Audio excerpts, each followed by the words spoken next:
आप सबका स्वागत है आपके अपने चैनल हिंदी विद रीचा में। तो आज जो हम रिवीजन करने वाले हैं वो रिवीजन है यूजीसी नेट हिंदी का एग्ज़ाम होने जा रहा है 5 मार्च को।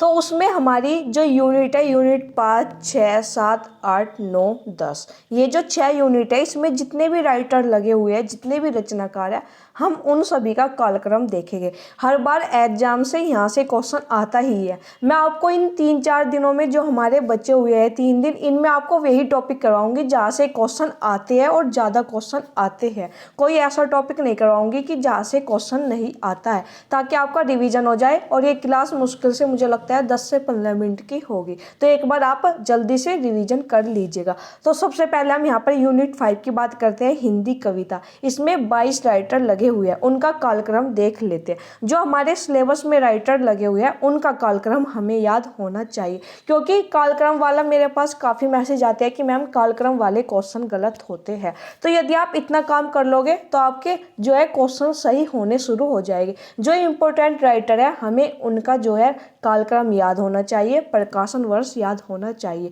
और इम्पोर्टेंट कैसे पता चलता है? जो हमारे सिलेबस में है वो महत्वपूर्ण हो जाता है खुद पे खुद ही। तो इसलिए आज मैंने यहाँ पर ये 6 यूनिट रखी है, इनके सभी रचनाकार का कालक्रम देख लेंगे। देखते हैं। सबसे पहले यहाँ पे चंद बरदाई सबसे पहले आएंगे, उसके बाद अमीर खुसरो। समय आप देख लीजिएगा, मैं कालक्रम बोलते हुए चल रही हूँ ताकि आपके दिमाग में एक बार बैठ जाए और आप एक बार खुद से भी रिविजन कर लीजिएगा। वैसे मुझे उम्मीद है जो स्टूडेंट मेरे साथ रेगुलर जुड़े हुए हैं उनके ये सब चीज़ें याद होगी। याद रखिएगा, ये हमारी रिविजन क्लास है तो इसको हम जल्दी जल्दी ही करेंगे। अमीर खुसरो, विद्यापति, कबीर, जायसी, सूरदास, मीरा, तुलसीदास। सबसे पहले कौन आएंगे? चंद बरदाई, फिर अमीर खुसरो, विद्यापति। इतना तो याद ही होता है क्योंकि ये आदिकाल के राइटर है। उसके बाद फिर कबीर संत काव्य के राइटर है, जायसी सूफी काव्य में आते हैं, सूरदास कृष्ण भक्ति काव्य में आते हैं, मीराबाई, तुलसीदास, बिहारी। बिहारी किस तरह के कवि है? रीति सिद्ध कवि है। इनका जन्म जो है 1595। घनानंद 1689। Hariaudh very important 1865।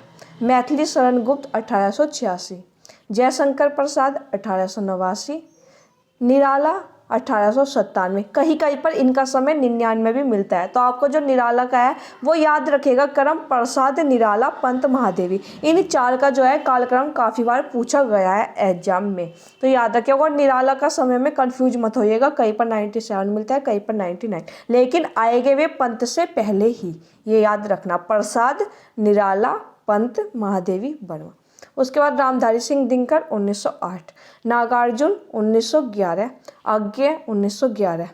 और 1911 में एक और राइटर का मिलता है, केदारनाथ अग्रवाल का समय भी क्या है? 1911। नागार्जुन, अज्ञे, केदारनाथ अग्रवाल, तीनों का समय 1911 है। भवानी प्रसाद मिश्र 1913। मुक्तिबोध 1917। धूमिल 1936। अगर आप इतना याद कर लेते हैं इन राइटर का प्रकाशन वर्ष और कालक्रम, तो आपके जो है क्वेश्चन, मान लीजिए कालक्रम वाला क्वेश्चन आया, 2 राइटर यहाँ से दे दी और 2 राइटर कोई और दे दी, तो यदि आपको इन 2 राइटर का समय पता होगा तो मुझे पूरी उम्मीद है कि आप एलिमिनेशन मेथड से सॉल्व कर लेंगे। एग्जाम में देखो हमें ये तो पता होना ही चाहिए क्या सही आंसर है, लेकिन जब हम एलिमिनेशन मेथड का प्रयोग करते हैं तो हमको ये पता होना चाहिए कि ये तो नहीं ही है इसका आंसर। तो कई बार मैंने देखा बहुत बच्चे, मैं भी ऐसे सोल्व करती हूँ कि 4 ऑप्शन है, पहले एलिमिनेट कर देती हूँ कि ये तो नहीं होगा, ये तो नहीं होगा। काफ़ी हेल्प हमारी हो जाती है, तो इसीलिए आप इन राइटर का प्रकाशन वर्ष याद कर लीजिएगा। आगे चलते हैं, आगे अगली यूनिट की बात करेंगे, हिंदी उपन्यास। हिंदी उपन्यास में हमारे 13 राइटर हैं, देखते हैं। गौरीदत्त 1836। लाला श्रीनिवास दास 1850। अच्छा, जब यहाँ पर 1850 की बात हुई तो हमें याद आना चाहिए कि भारतेंदु का जन्म भी कब हुआ था? 1850 में हुआ था। मतलब एक दूसरे से लिंक करते हुए चलिएगा, क्योंकि अब आप रिविजन कर रहे हैं तो आपके ये सब चीज़ें याद होगी कि 1850 में भारतेंदु का जन्म हुआ था। फिर Premchand 1880, very very important. Yashpal 1903। Hazari Prasad Dwivedi 1907। Agyeya 1911। कुछ राइटर रिपीट भी हो गए क्योंकि अज्ञे की जो है कविता भी हमारे पाठ्यक्रम में लगी हुई है और अज्ञे का उपन्यास भी हमारे पाठ्यक्रम में लगा हुआ है हिंदी उपन्यास में, शेखर एक जीवी। भीष्म साहनी 1915। अमृतलाल नागर 1916। फणीश्वर नाथ रेणु 1921। कृष्णा सोबती 1925, श्रीलाल शुक्ल 1925। 1925 में हमें 2 राइटर मिले, कृष्णा सोबती और श्रीलाल शुक्ल।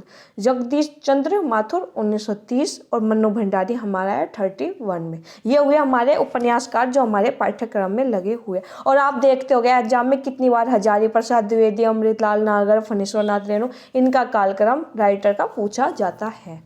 आगे चलते अगली यूनिट पर चलेंगे। यहाँ पर हम देखेंगे अब हिंदी कहानी। हिंदी कहानी में हमारे टोटल 17 राइटर लगे हुए हैं। माधवराव स्प्रे 1871, प्रेमचंद 1880, पीछे भी हमने प्रेमचंद को देखा। राजेंद्र बालक घोष 1882, गुलेरी 1883, जयशंकर प्रसाद 1889, राजा राधिका रमन सिंह 1890, सुभद्रा कुमारी चौहान 1904, जैनेन्द्र 1905। याद रखना यशपाल, जैनेन्द्र और ईलाचंद्र, इनका समय बहुत बार पूछा जाता है कालक्रम में, तो तीनों का याद रखना है आपको, ईलाचंद्र, यशपाल, जैनेन्द्र। ठीक है, एक जगह नोट कर लीजिएगा। आगे 1911, भीष्म साहनी 1915, फणीश्वरनाथ रेणु 1921, हरिशंकर परसाई 1924, कृष्णा सोबती 1925, निर्मल वर्मा 1929, कमलेश्वर 1932, शेखर जोशी 1932। 1932 में 2 राइटर है, कमलेश्वर, शेखर जोशी। फिर है ज्ञान रंजन 1936। अब आप मुझे कमेंट करके बताइएगा 1936 में प्रकाशित बहुत महत्वपूर्ण रचना जो हमारे पाठ्यक्रम में भी लगी हुई है, कमेंट करके बताइएगा। फिर है अगली यूनिट हिंदी नाटक। देखते हैं भारतेंदु हरिश्चंद्र 1850, जयशंकर प्रसाद 1889, लक्ष्मी नारायण मिश्र 1903। लाल और मिश्र में कंफ्यूज नहीं होना है, ठीक है, ये भी याद रखिएगा। उपेंद्र नाथ अश्क 1910, हबीब तनवीर 1923, मोहन राकेश 1925। अभी हमने 1925 में पीछे भी 2 के राइटर के देखे थे, श्रीलाल शुक्ल, कृष्णा सोबती। तो 1925 में हमारे 3 राइटर हो गए, एक मोहन राकेश भी ऐड कर लीजिएगा। धर्मवीर भारती 1926, सर्वेश्वर दयाल सक्सेना 1927, मन्नू भंडारी 1931। ये भी हम अभी पीछे देखकर आए हैं।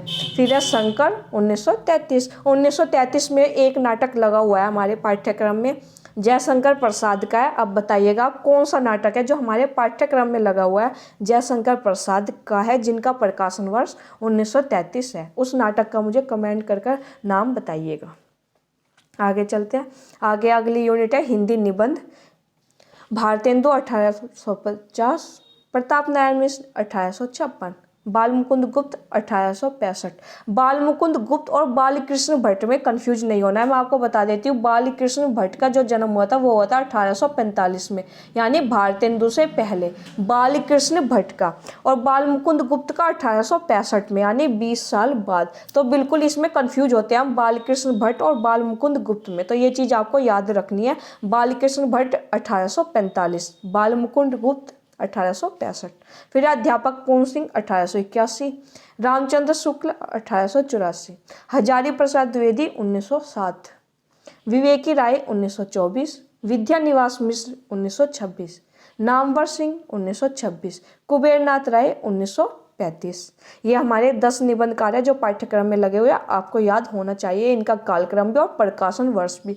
प्रकाशन वर्ष में इसलिए बोल रही हूँ कि मान लीजिए 2-3 राइटर तो यहाँ से आ गए और एक अलग राइटर दे दिया, तो यदि आपको 3 के प्रकाशन वर्ष पता होंगे 3 राइटर के, तो आप क्वेश्चन सोल्व कर लोगे। ठीक है, आगे चलते हैं हमारी अगली यूनिट पे, यूनिट 10 की। उसमें 14 राइटर है हमारे पाठ्यक्रम में। शिवरानी देवी 1889, राहुल सांकृत्यायन 1893 इम्पोर्टेंट, रामवृष वेनीपुरी 1899, महादेव वर्मा 1907, हरिवंश राय बच्चन 1907। 1907 में महादेव वर्मा और बच्चन दोनों का जन्म है। रामधारी सिंह दिनकर 1908, अज्ञे 1911, विष्णु प्रभाकर 1912, कृष्ण चंद्र 1914, मुक्तिबोध 1917 इम्पोर्टेंट है बहुत, हरिशंकर परसाई 1924, रमनिका गुप्ता 1930, मन्नू भंडारी 1931, तुलसीराम 1949। तो ये हमारे इतने राइटर हुए जिनका हमें कालक्रम प्रकाशन वर्ष याद होना चाहिए। चाहे तो अगर आप PYQ सॉल्व कर रहे होगे तो आपको भी पता चल रहा होगा कि इन राइटर के जो है कालक्रम में काफ़ी बार क्वेश्चन आ चुके हैं। मुझे पूरी उम्मीद है इस क्लास से आपको ज़रूर हेल्प मिलेगी। और आपका यदि कोई डाउट है तो आप मुझको मेरी ईमेल ID पर भेज दीजिएगा या इसी वीडियो के नीचे कमेंट कर दीजिएगा।